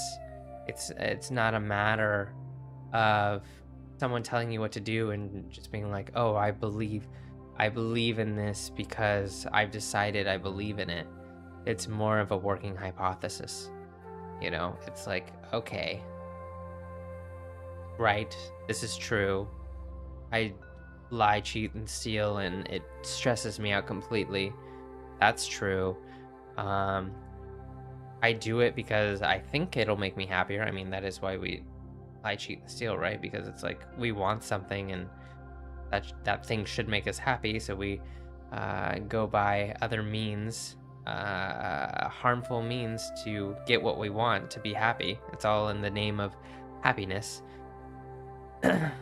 And but you're like, okay, but that's not working. When I lie, cheat, and steal, it doesn't work. It makes me miserable. I'm gonna try not doing it. And extra tip for meditation, that craving you have to do that bad thing is nourished. So whatever you want to lie about, that craving is nourished through meditation, through present moment experience. Just sensing into your body, what is it feel like to embody your form, your physical beingness. There's a whole bioenergetic hum going on that you can sense and feel into, right? That sensation is nourishment for all the voices in your mind, right? That part of you that wants to lie, cheat, and steal, it's hungry for whatever it's after, and that part of you can be nourished through the present moment sensation. That's the promise of this practice. Yeah, anyway, so you're going to choose not to do it, and then notice what your life is like in 10 years when you make that commitment. And it's like, and that is the faith. That's where faith in this practice comes from, is noticing the effects of not causing other people harm. I mean, it's just so, it's such a reasonable hypothesis to test. What happens when I don't cause anyone harm? And you don't even have to extend the borders there. I mean, you don't have to have like that wide of a thing. I'm not going to cause anyone harm. Who is the most important in your life? Make the intention not to cause them harm. Right? Whoever's like, maybe it's a group of people. Whoever are the most, like, just set a simple intention. If you have a significant other, set the intention not to cause that person harm. And keep that intention for 10 years until your faith in it is just rock solid. Because once that happens and you notice that effect, then it's more like, it's like, wow, okay, not causing harm to this one person has an insane effect on my life in such a positive way. So then you wonder, where else am I causing harm? Maybe it's in the food that you're buying, maybe it's in the products that you're buying. And I think the main things that are coming to me is like just how we spend money. Like, where's the product coming from? I don't know. You don't have to worry about that though, right? Because I mean, if it feels like you're forcing yourself to do it, you don't need to do that. It needs to be something that like just speaks directly to you. I've messed up. I brought my queen out too early. I keep making these mistakes with this person, and I want to stop. So you stop, and then you just notice the effect on your life, and that's gonna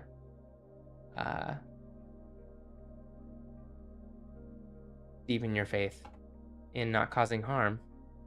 Deepen your faith in the precepts: don't lie, steal, kill, and sexual immorality. You're happier. So that's the point. Meditation, the meditation increases your awareness. You want to increase your awareness because it makes you aware of the effects of your choices. Meditation is not about becoming a moral person. It's about becoming more aware. And as you just notice patterns,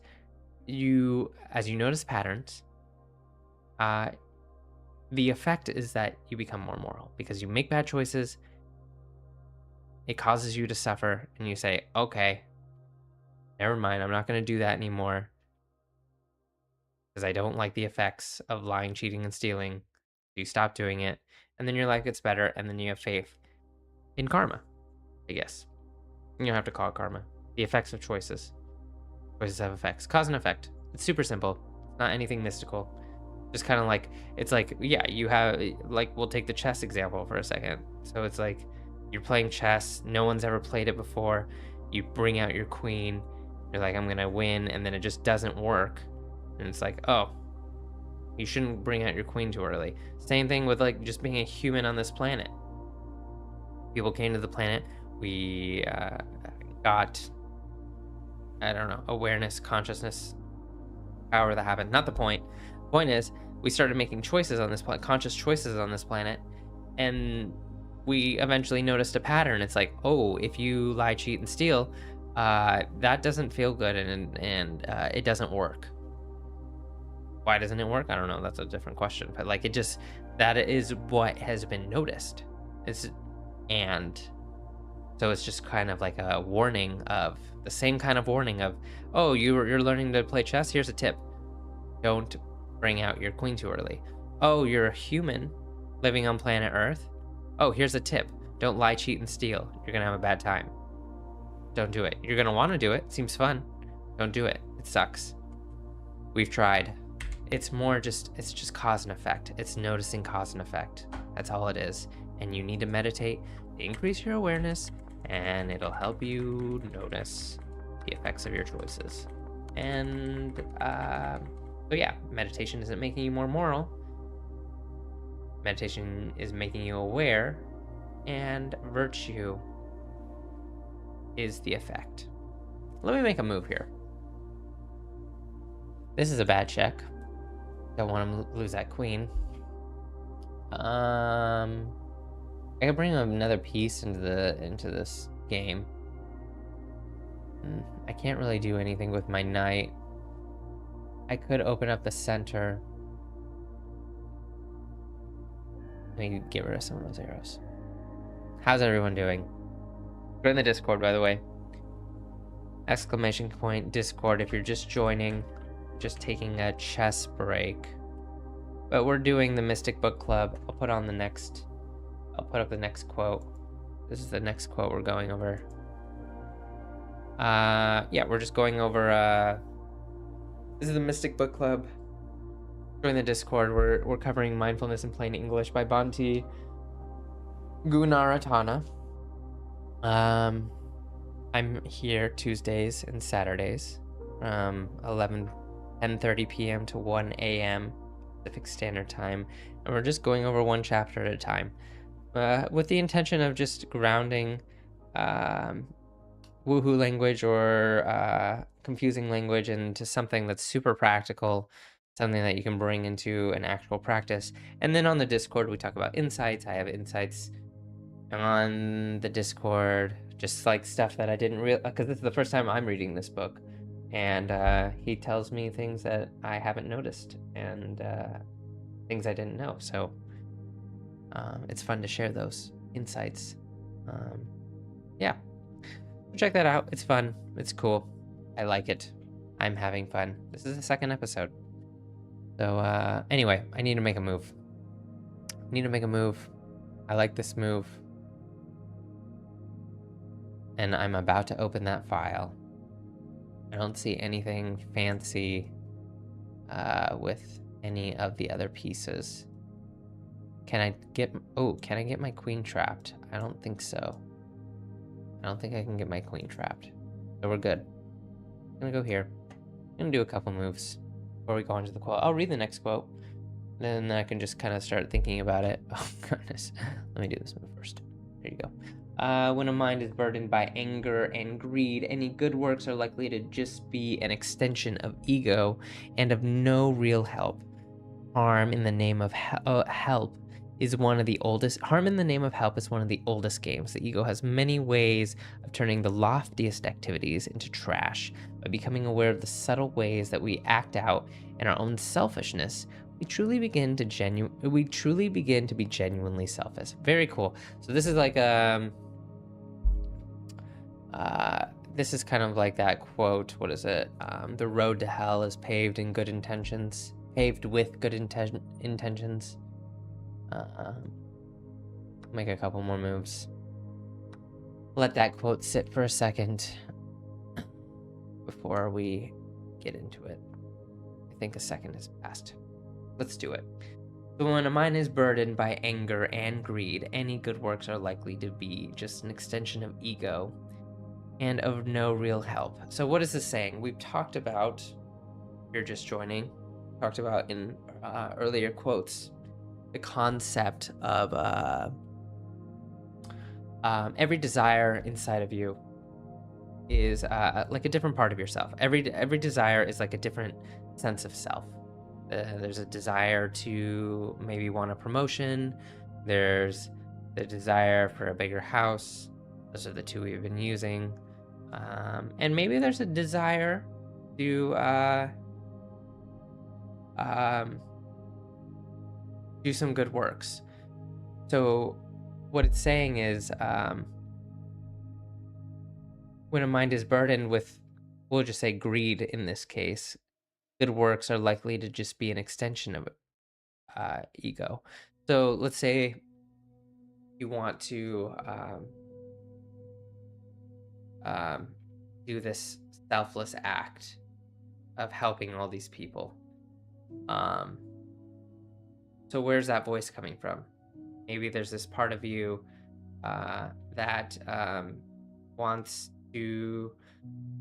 so I'll just imitate the voice, like, oh, I really want to help all these people, and then even more quietly, I'll get status, I'll get recognition, I'll be seen as a hero, right? So that it's hidden. It's the harm in the name of help is one of the oldest games. Well, we won't get to that yet, but a good work could be likely just an extension of the ego. So you have to be conscious of your intentions. If there's greed, some kind of self-serving voice in your mind that wants to do good works for status and recognition, you have to be aware of that. Not saying that that's the problem, right? Really, uh, we can't really control the thoughts that come up in our head. And you can test this, right? I mean, we can control we can't stop thoughts from coming up in our head, and you can test this, right? If you sit in silence for 30 seconds, and you're like, you cannot predict what you're going to be thinking about if you try and sit in silence for like 30 seconds. Like, what is that thought? What is the thought that you're going to be thinking about? Thoughts pop into the mind. Um, so yeah, you might, and we have to we all have desires for status and I don't know, love from the public. I mean, it'd be cool to be like if you, oh, I really want to do this really cool good thing, and then like people admire you for it, right? Like I don't think anyone um doesn't have that thought. So that thought's not the problem. That's just that's a part of yourself. It's a member of the mind committee that wants something. But that's the point of a meditation, right? It's the point of the meditation is awareness. So you notice that arising, that voice arising, that part of yourself that is hungry for status and recognition. And if we don't notice that part of ourselves, because that voice is a little more quiet, that status and recognition voice, the loud voice is, oh, I'm going to help all these people. And it's going to be so great. That's the voice we hear. We don't hear the subtle voice of status if we're not aware of it. And if we're not aware enough to notice how often we're feeling into how good it would feel for everyone to know us and appreciate what we're doing, all the appreciation, all the recognition. Like if you don't tune into that, you're gonna keep feeding it, and you feed it with thoughts, and these are the unconscious thoughts because you don't realize you think about it all the time. That's why we meditate. You sit, and then if you sit and you meditate, then you'll be like, oh wow, I'm trying to do this good thing, but I think about how much I want status kind of often. Like that's good to know. And then you return back to breath energy, and as we've said multiple times, if you're just joining, when you breath energy, present moments experience, what is it like to be in this body right now? Sensing inside, like if you were just dropped into this body, what is that experience of being alive in the human form? What is the present moment sensation? That present moment sensation feeds all cravings. So you have this craving for status and fame, and so that's what you want. And when you get that status, when all the people are like, oh, you're such a good person for helping those people, like you wanted that, you were hungry for that, and that's just the food. And then that part of you is satisfied, right? And if you don't get the status and the recognition, then that part of you is hangry, and it's angry. It's like, oh, I really want that, and then it gets angry. So when you meditate and you feel into present moment sensation, that is another fuel source for that part of you, that part of yourself that wants something. So yeah, you're sitting in meditation, you're like, oh, I see that part of myself that wants status. So I'm gonna feed that with present moment sensation, and it's not gonna be as loud. It's not gonna control my life as much because I'm aware of it, and my awareness feeds it, and it's not as compulsive. It gets compulsive when you're subconsciously, unconsciously thinking about it all the time. Like I'm trying to do this good thing, and I really want, like, it's in the back of your mind, kind of unconscious, and you're always thinking about how bad you want that status and fame. Why is that bad? That is bad because of an idea called small scale becoming. So, like we said multiple times to this channel, when you want something, that's a different part of yourself. The part of you that wants the promotion, the part of you that wants the status and fame from helping all these people, right? Every want is like a different entity, a different person in your mind. Like we're made up of multiple people. So yes, there's the part of you that wants that status and fame, but it's kind of quiet, but you unconsciously think about it all the time. And as you think about how you want that status and appreciation for doing these good works, it gets hungrier and hungrier for fame. And there's a becoming. So it's like you embody that sense of self. You become you yeah you or that sense of self like incarnates you, like an incarnation, where the like incarnation ideas come from, but it's a small scale incarnation. So that part of you, so that entity is like and it doesn't have to be all mystical. It's just psychological. It's like it's a mental state, the part of you that wants recognition for doing this good thing. Anyway, we'll just use it because it makes it more clear and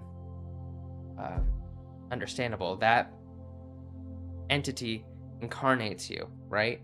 So now that entity is using you as a vessel, and it changes your perceptions. Now, like when you want something like that, your perceptions change so that it changes your vision.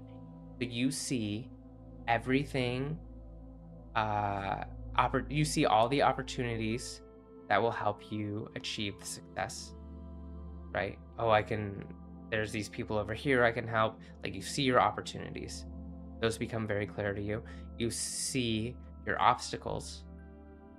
You see the obstacles. So like, oh, and this is a barrier in my way. This is a problem I have to solve. I need to solve that barrier so that it's not going to be a barrier. So then I can get I can help these people and achieve my status, right? So you notice the barriers, and then everything else is neutral, and you kind of don't recognize it, right? So you're taking on the vision. You're taking on the lens of just that one entity. Again, you don't have to really call it an entity, but it makes the analogy more clear. So you're putting on the eyes of just that one entity, and that's where you make mistakes, because you can unconsciously do it. You're seeing through the lens of that part of yourself, because that part of yourself that wants the status and fame, and you're looking through that lens because you've made that part of yourself stronger. You're constantly thinking about that part. You're constantly thinking about, oh, I want this recognition for helping these people, right? And then, so like we just talked about, you see the opportunities and you see the obstacles, and with greedy intentions, status and recognition, you're going to recognize opportunities that might cause people pain in the process, and it'll be for the greater good, right? Oh, it's fine, like I'll hurt this person or I'll have to lie about this thing, but it's good because I'm gonna do this really great thing for these people. So you get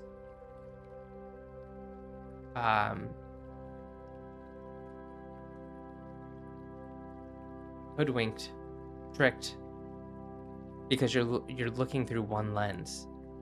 It becomes a super powerful lens, and you're only seeing from one perspective. And it's the perspective that's unconscious, so it's extra loud, of the part of yourself that wants the recognition and the status for doing your good works.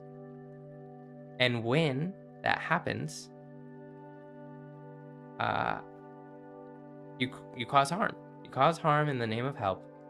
And it's one of the oldest games. And then he goes on to say the ego has a way of turning the loftiest activities into trash. So, and then by becoming aware of the subtle ways that we act out in our own selfishness, we truly begin to be genuinely selfless. So by becoming aware of the subtle ways that we act out in our selfishness, we truly begin to be genuinely selfless. So how do we become aware of our selfishness? How do we become aware that we acted out in selfishness? We have to look at the trash. I mean, it's not a matter of doing the right thing or being good. It's not a matter of doing it wrong. Because yes, you have this, okay, I have this intention to help people. Like, yeah, I have this intention to help people, and then I make a mistake and it turns into trash. And then it's recognizing the trash. You have to see the trash, and then you're like, oh, okay, there's the trash. I see why that trash is. Why is that trash there? I can go back. Oh, I did that thing, which led to that thing. Oh, that caused that person harm. And then that happened, which caused more harm. And this whole thing, the effects of causing harm to people along the way, caused a lot of trash. And why did I cause harm? I was definitely super eager to get recognition for this epic project that was going to get me a whole bunch of status. Okay, so not good, right? So it's not, yeah, and what I was trying to say is it's not about, you can't be too hard on yourself, is like what I guess what I'm trying to say, because you have good, like in this case, you had a good intention and you had an unconscious part of yourself craving status, and you didn't recognize it fully, right? And then the whole thing turned to trash. And what matters is that you have the awareness to recognize the trash and trace back the causes that led to that trash, because that is how you recognize the subtle ways that you act out in your own selfishness. And by recognizing the cause and effect, I don't like this trash, you truly begin to be genuinely selfless. Genuine meaning you don't want to be. It's not an act. Genuine meaning it's not an act. I'm a selfless person. I'm committed to being selfless. It's not an act. It's I've made my mistakes. I've tried to do selfless things with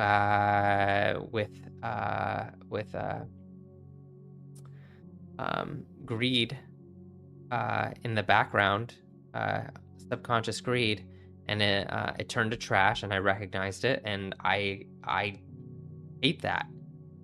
I hate the effects of one of my lights went out. I wonder if I can turn it back in. I probably can. Here we go.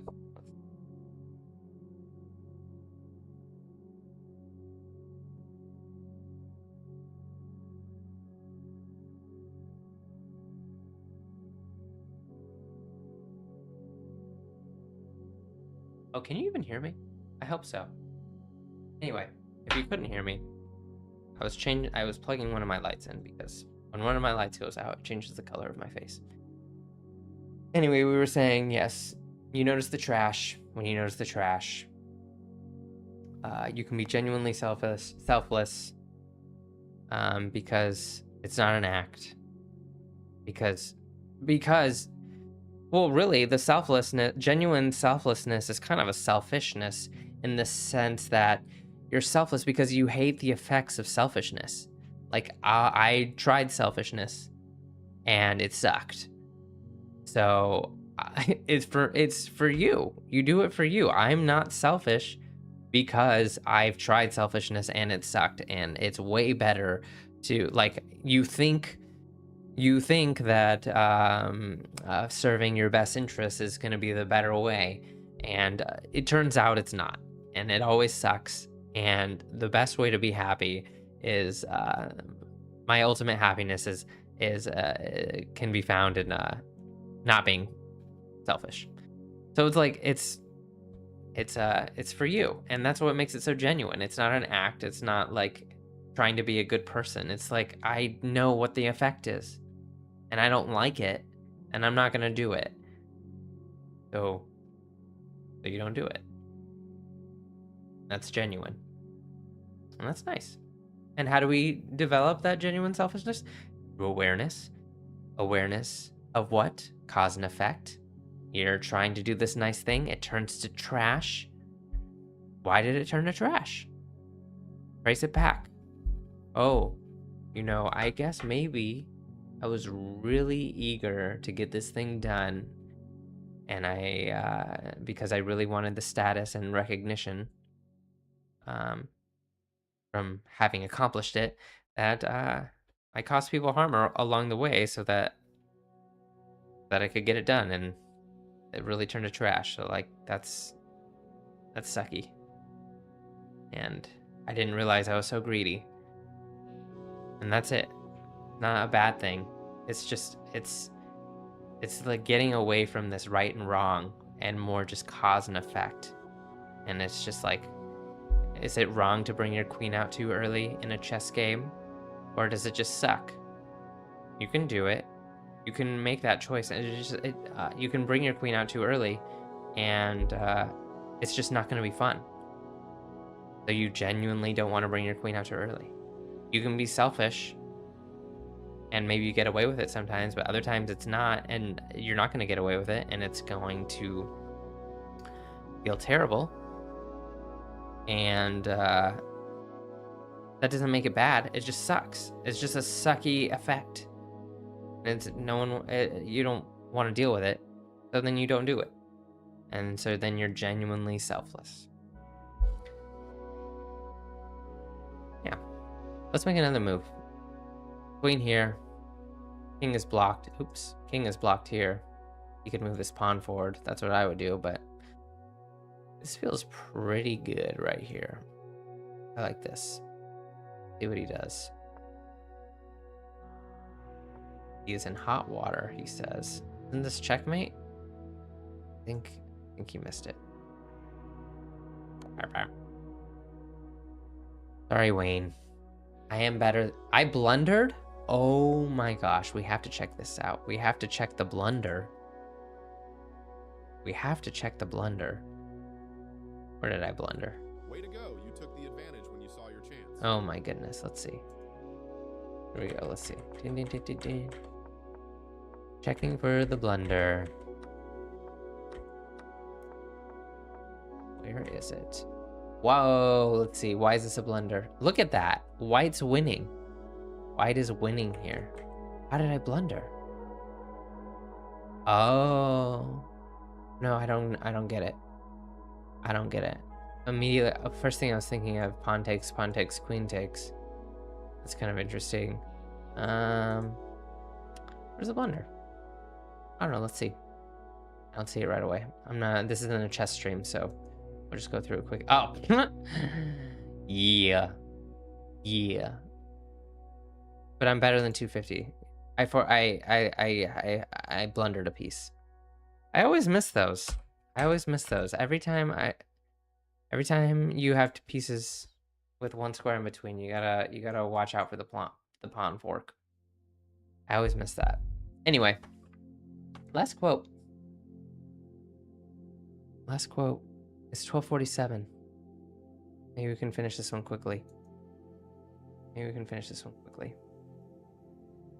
Meditation is not a quick cure-all. At each sitting, you gain some results, but they are often very subtle and only manifest much later. Okay, yeah, I wanted to bring this in because you gain some results. What are the results? Why are they subtle? And why do they manifest later? This is good. Cover this. So what are the results? You sit down in meditation, right? We notice the thoughts. You notice the thoughts. They're thoughts about things you want. You notice those thoughts. And like we were saying, every desire inside of you is a sense of self, a part of you that you sense to be me. I want the promotion. There's the I right there. Like, it's a part of you that you take to be you. So I want this promotion.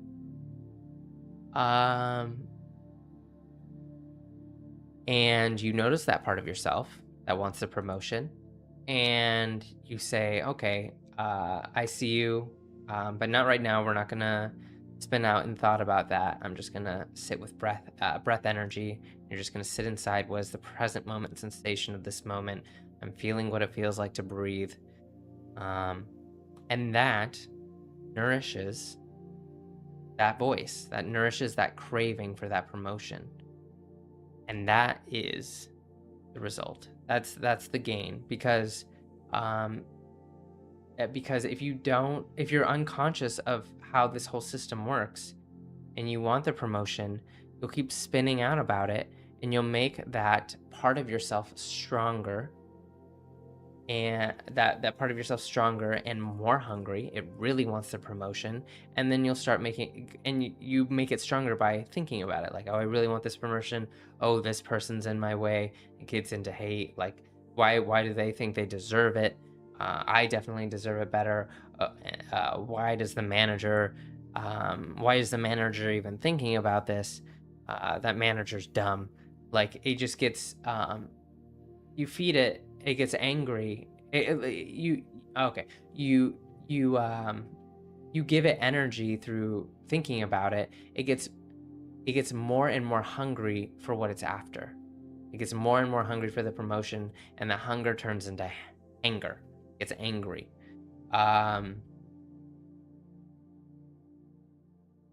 Right. It gets hangry. So when something's hangry, it wants food. And that is the promise of meditation, is that present moment sensation is food for that part of yourself. And you nourish that part of yourself. You give it the food of breath energy, of present moment experience. And it's food, so it's not angry. And so there's less compulsion to act out in greed and selfishness. So you don't make those mistakes that are going to cause you pain and other people pain later on. So every time you sit in meditation, you're like, oh, I'm thinking about that promotion and wanting that promotion again, and you return to present moment sensation. You are feeding that part of yourself healthy food so that it's not so hangry.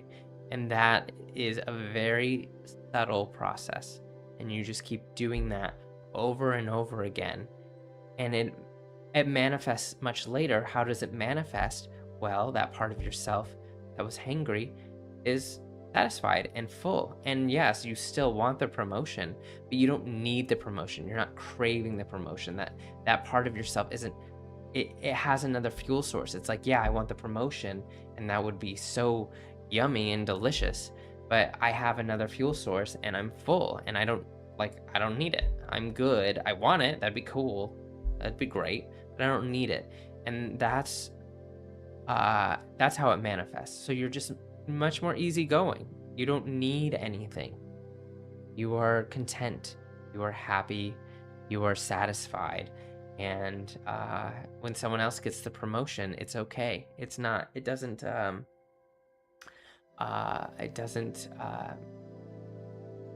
result. It doesn't say anything about you, because you're not so identified with that with that part of yourself that wants the promotion, because you feed that, and it's like that we talked about, that sense of self incarnating you. So then it's like, I am someone who wants that promotion, and then you don't get that promotion. Like, what is wrong with me? Right? That's the same voice. What is wrong with me? And it's that you so identify with it, and it didn't get its fuel source, so there must, like, I don't know, it starts kicking you for it. Yeah, so you don't give it the strength through constantly thinking about it. You nourish it through the health food of meditation, of present moment experience, sensing inside. That is the food. And you become less compulsive very subtly over time. It takes time, and it manifests much later. And after maybe a year of practice, you're like, oh man, like, I normally would have gotten so frustrated and so upset over this circumstance, and I feel okay with it. I feel okay. I don't need. Before I needed it to be this way, and now I don't. I know it. And how does that happen? Like, let's just say I need something to be this way. Like, I have this compulsion. I need it to be this way. And then you're sitting in meditation. It's like, wow, I think about that a lot. And you just don't give it energy. You just recognize, oh, there's this part of myself that's hungry for things to be this thing to be a certain way. I don't need to feed it. I'll just tune into present moment sensation. That will feed that part of myself.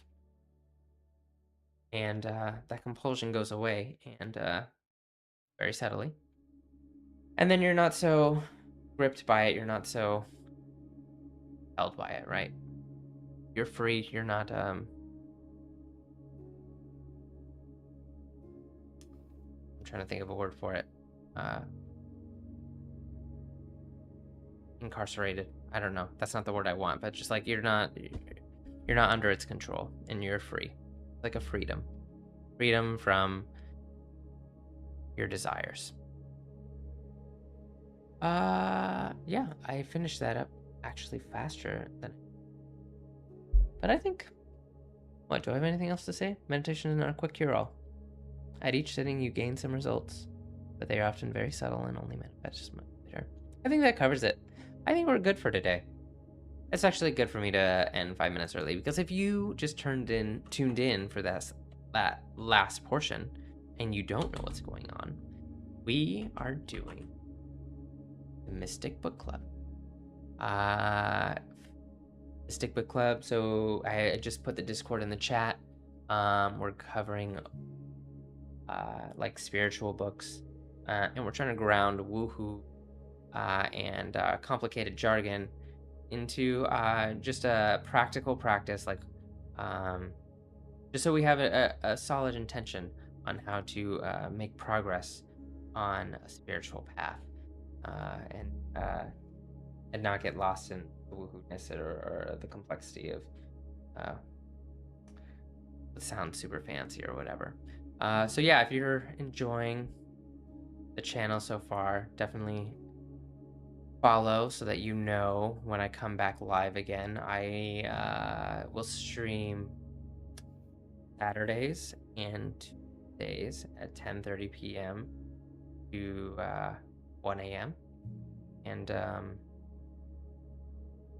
yep.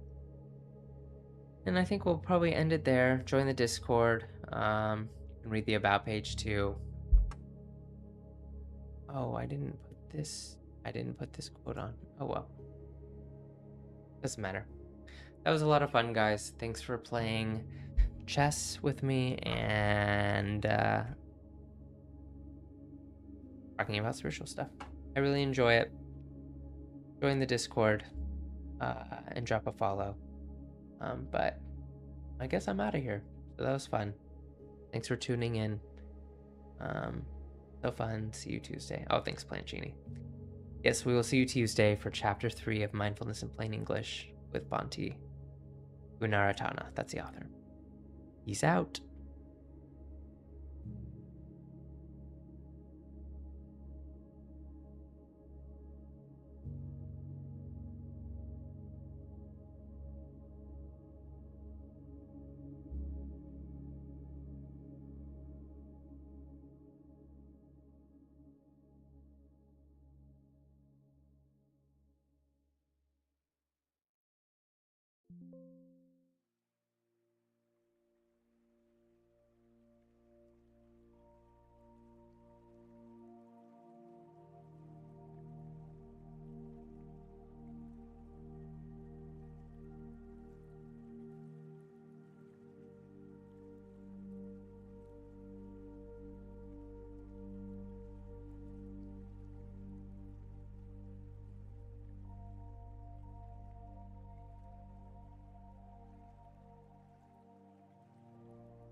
you.